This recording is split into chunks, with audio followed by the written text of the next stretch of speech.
Start off. Greetings, I am Errol Washington, a senior hyper major from Myrtle Beach, South Carolina, and my introduction is going to be the importance of stretching.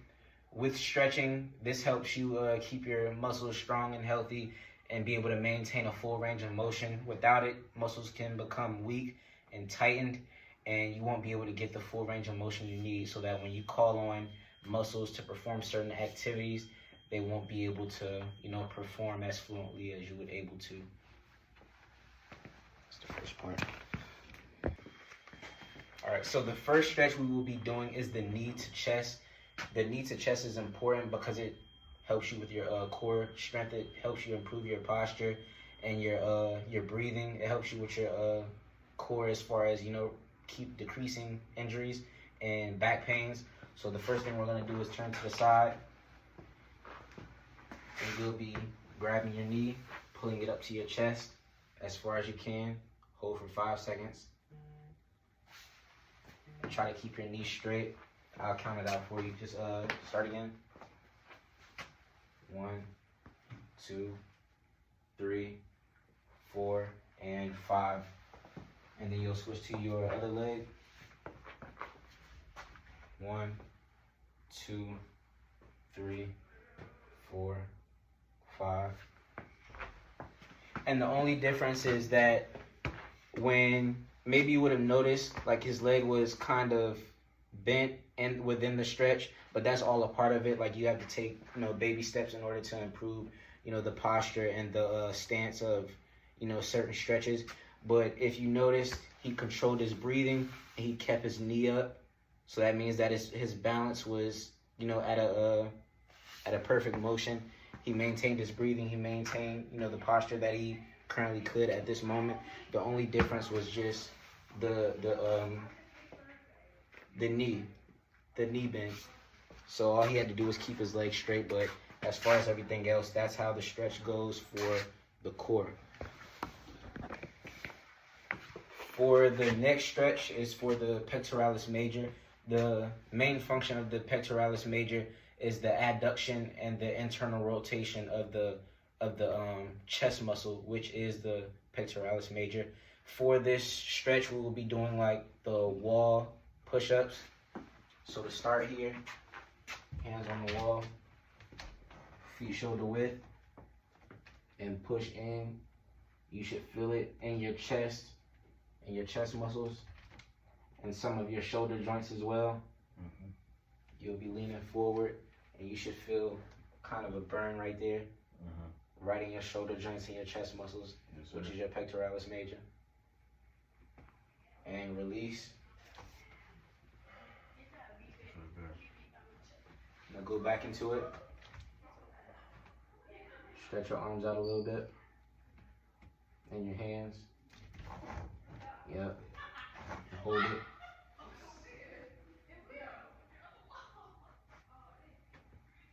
And notice that the arms are kind of low. Keep the arms up. You should be feeling the burn within the shoulder joints. And release.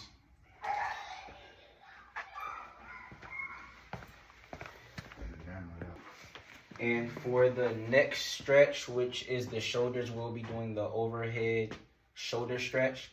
So we'll be turning facing this way, just so you can see the back view of the stretch. You'll be linking your fingers with your palms facing upward, arms straight up, as much as you can. And hold that for 10 seconds. Keep your arms up and straight. Tuck your elbows in. Hold that for 10 seconds. 1, 2, 3, 4, 5, 6, 7, 8, 9, and 10. It's important that we do this stretch at least a few times a day. You should feel the burn in your shoulders if you're doing it a certain amount of times. That's the whole point of the overhead stretch, so that when you're stretching, keeping your arms as straight as possible, you should feel it within the back parts of your shoulder in order to get a more effective stretch. The next stretch is our quadriceps. It will help you increase mobility and range of motion in your knee and hip joints. It also helps increase better posture and decreases the risk of injury and helps with range of motion. So we'll be doing a lunge stretch as our stretch for quadriceps. So you'll get in a lunge. Ensure that your knees are not past your toes when you're lunging. Perfect. Now just grab the back of your foot and pull it upwards. Try to keep your balance. Yes. With your right foot. Yeah, I mean with your right hand. Grab with your right hand. Alright. Just try to balance and put your left hand to the floor if you can. Yeah. You gotta run this shit back. Alright, You gotta run this shit back. I'll flip it right, though. Yeah.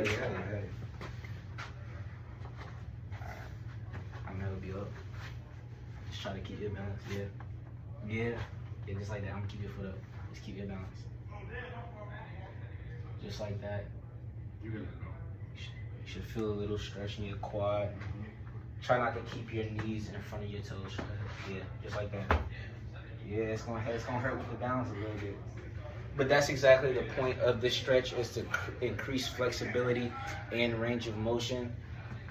My client is kind of new to this stretch, so of course there's gonna be an issue with the balance.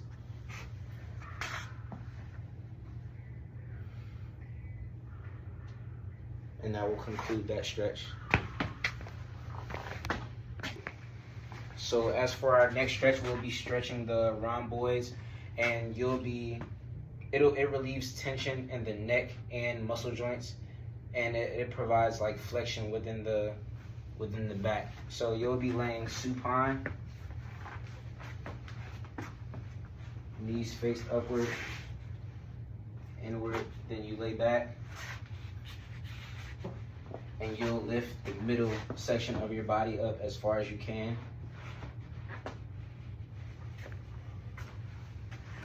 And the rhomboid stretch keeps from slumping. It relieves the tension from your muscle joints. It relieves tension from your back and your neck. And hold for 10 seconds. 1, 2, 3, 4, 5, 6, 7, 8, 9, and 10. And this is why we lay supine, because some people have issues of slouching over frontward. So we lay supine and we stretch upward to keep that tension from going any further than it needs to be.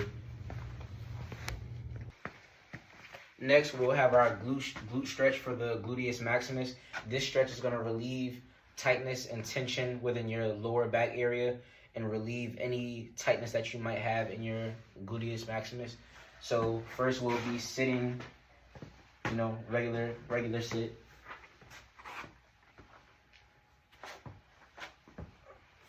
And we'll be performing knee flexion. Keep your legs straight. We'll be performing knee flexion. So put your right knee over your left. And just keep your foot flat. You'll have it upwards. That way. And then you'll turn your body to the left. And you'll stretch as far as you can. Try to bring your leg back a little more. Yeah. And we'll be stretching the gluteus maximus for 1, 2, 3, 4, 5, 6, 7, 8, 9, and 10. And that is the stretch for the gluteus maximus.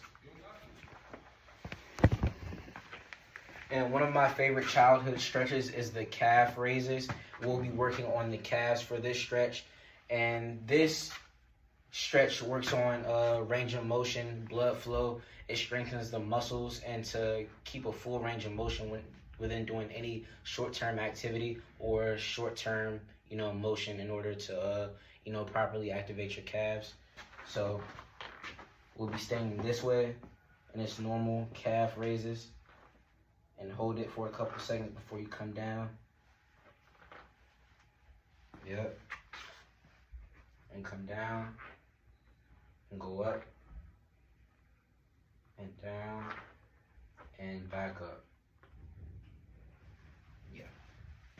And that's a normal household stretch that is very common in, you know, many households such as my own. One of my favorite stretches as a kid. Works on plenty when it comes to calf raises. It also works on, you know, balance and posture as well. The very next exercise will be within the hamstrings. It helps with range of motion within the hips. It prevents muscle tears and strains. Helps with running agility, speed, and any other activities as far as where your hamstring go. So we'll be laying in supine. You'll be on your back.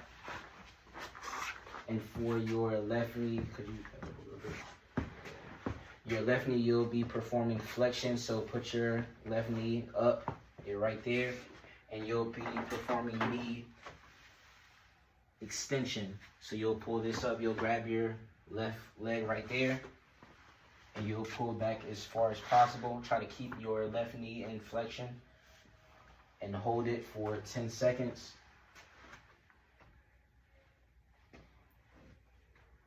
Notice that this is going to stretch the hips. The range of motion is in perfect form as of right now. And let go. Now perform your right knee in flexion and your left knee in extension and hold for 10 seconds. And hold that. Keep your legs straight.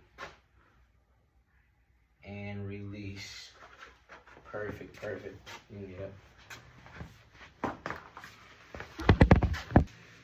So for the last stretch, we'll be doing the latissimus dorsi stretch. Functionally, the latissimus dorsi muscle belongs to the muscles of the scapular motion. The muscle is able to pull the inferior angle of the scapula in various directions. So the latissimus dorsi stretch will be turning towards this way, right arm up, left arm down, and extension. Turn this way. You'll feel it within your core and the very side right here. And then we can turn the other way. It'll also produce movements within the shoulder joint, which is why the arm goes up. Internal rotation, adduction, and extension of the arm. And that will conclude the latissimus dorsi stretch.